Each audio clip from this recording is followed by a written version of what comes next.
At 6:12 in the morning, a white Freightliner semi sat steaming in my driveway like a stranded whale, its trailer loaded with what the invoice called decorative gravel. I clicked the padlock on my steel ranch gate, looked the driver straight in the eye and said, "Good news. This is now a secure storage facility."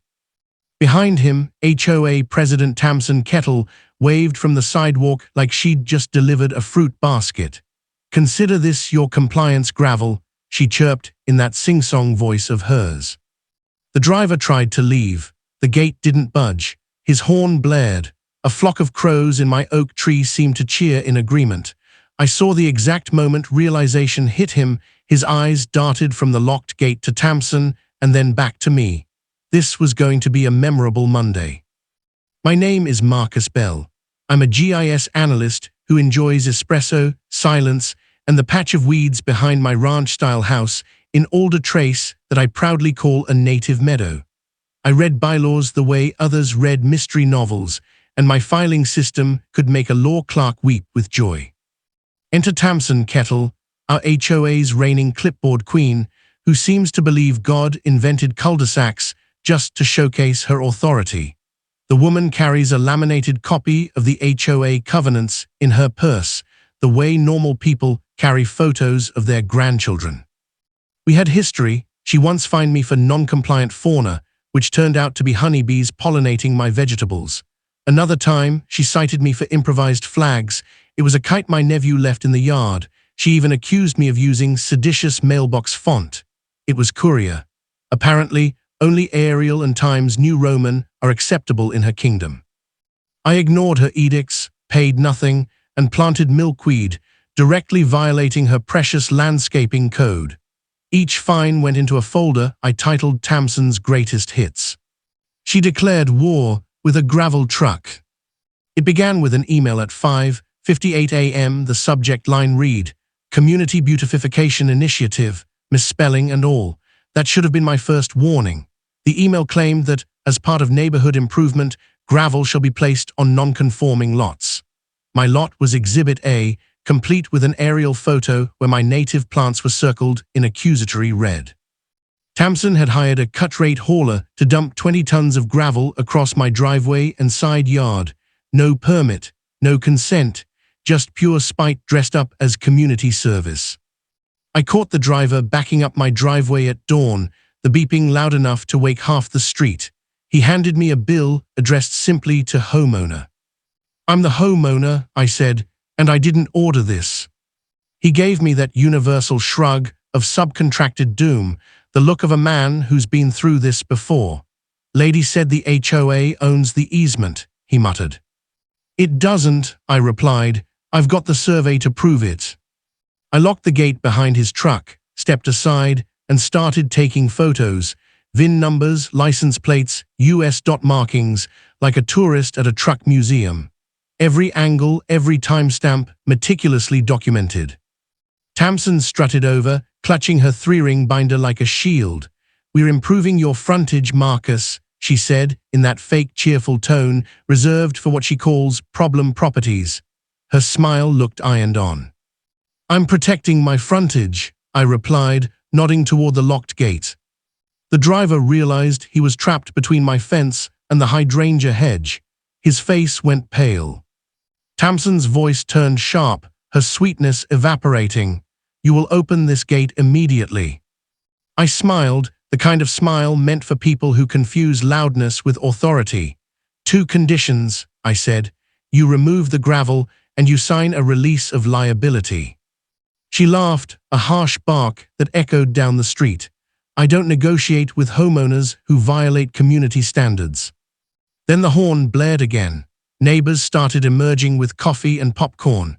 Mrs. Chen from number 42 even brought out a folding chair. I dialed 3 numbers. First, the non-emergency sheriff's line. "Attempted illegal dumping on private property," I reported. Second, city code enforcement. "Commercial dumping without a right-of-way permit." Third, the state hotline. "Commercial vehicle on a residential street, possibly overweight, no manifest." Each call was calm, factual, and detailed. I gave them the truck's information and explained that this wasn't a civil spat, it was a pile of violations in progress. While waiting, I slid a printed sign through the gate slats. It read, "Notice of secured storage, vehicle ITANED pending lawful resolution, storage rate, $300 per day." I'd made that sign months ago, just in case, after Tamsin threatened to tow guests' cars from my driveway. Tamsin snapped a photo of the sign, probably hoping to find me for fonts again. The irony was delicious. "That sign has no legal standing," she snapped to the growing crowd.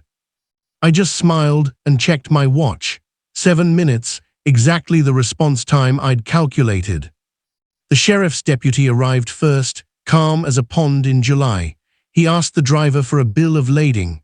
The man handed him a post-it note that read Marcus, gravel in Sharpie, not exactly ironclad documentation. The deputy raised an eyebrow. "That's your manifest." Next came code enforcement, Patricia, who I'd worked with before on a drainage issue. She saw the truck blocking my sidewalk and sighed, "Oh, that's just great." Then the dot inspector arrived, wielding a tape measure like a sword. He started talking about axle weights and street restrictions. The word citation was used, followed quickly by chain of custody. I watched Tamsin's confidence crumble like stale cookies. The driver couldn't leave. He'd entered private property without permission, and any movement now counted as continuing an illegal act. The deputy separated us like boxers between rounds, driver by the cab, me by the gate, Tamsin under a tree trying to look misunderstood. She kept muttering beautification and community improvement as if repetition might change the law. The dot inspector cited the truck for being overweight and for an improper manifest. Code enforcement cited the HOA for unpermitted obstruction and illegal dumping. Patricia even apologized to me personally, which was nice. The deputy turned to me, "Do you want it towed?" I shook my head. "No, I prefer it stays right where it is, until the gravel is removed and damages are addressed." Tamsin tried one last power move, drawing herself up to her full 5'3". "As HOA president, I order you to open that gate." The deputy didn't even blink. "Ma'am, this is private property. You're about to turn a civil matter into criminal trespass." His hand rested on his radio for emphasis. Neighbors began clapping, slowly at first, then louder. Mr. Rodriguez started a full-on applause. Within the hour, I filed a written notice to the HOA management company, trespass, conversion, and interference with quiet enjoyment. I attached my storage fee schedule like an appetizer menu, complete with daily and weekly rates. 48 hours later, the semi was still sitting in my driveway, an uninvited yard sculpture. Every hour added to the bill.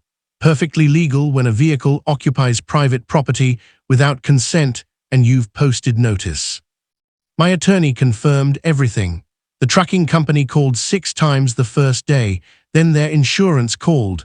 I forwarded both to my lawyer, who speaks fluent policy exclusion clause. His letters made grown men cry. By day 2, the HOA called an emergency meeting. Tamsin stood at the podium like a general rallying her troops, but the treasurer had seen the numbers. Fines, $8,000. City citations, $4,000. My storage bill, $14,400 and climbing. Plus, the gravel had washed into a storm drain after light rain, another $3,000 fine for illicit discharge. The treasurer's hands shook as he read the totals. Day 3, a tow company arrived with a rotator crane under sheriff's supervision. The operator took one look and whistled, "This is gonna be expensive." But here's the twist. The tow yard required a landowner release or a court order, no exceptions.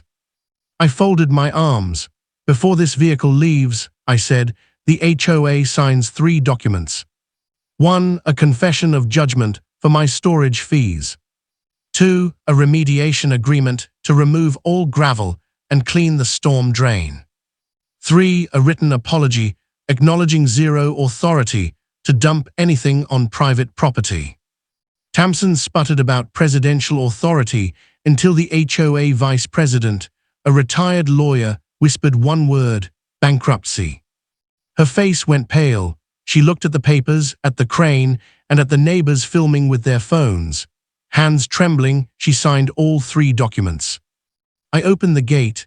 The crane hummed to life. The semi rolled out of my driveway at a snail's pace. The crowd erupted in applause like it was a little league championship. Someone even popped champagne. The aftermath, a compliance nightmare wrapped in legal fees.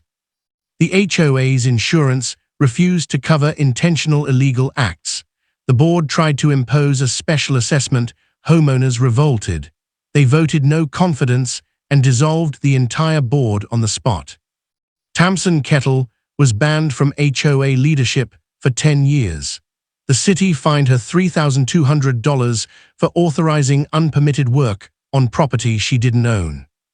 And the final twist: a judge sentenced her to 60 hours of community service, shoveling real gravel at the city's public works yard, while a dot inspector graded her technique. When the judge read the sentence, Tamsin's mouth fell open like a broken mailbox. She tried to protest, claiming it was all a misunderstanding, that she was just trying to help the community. But the gavel fell with a sound like thunder.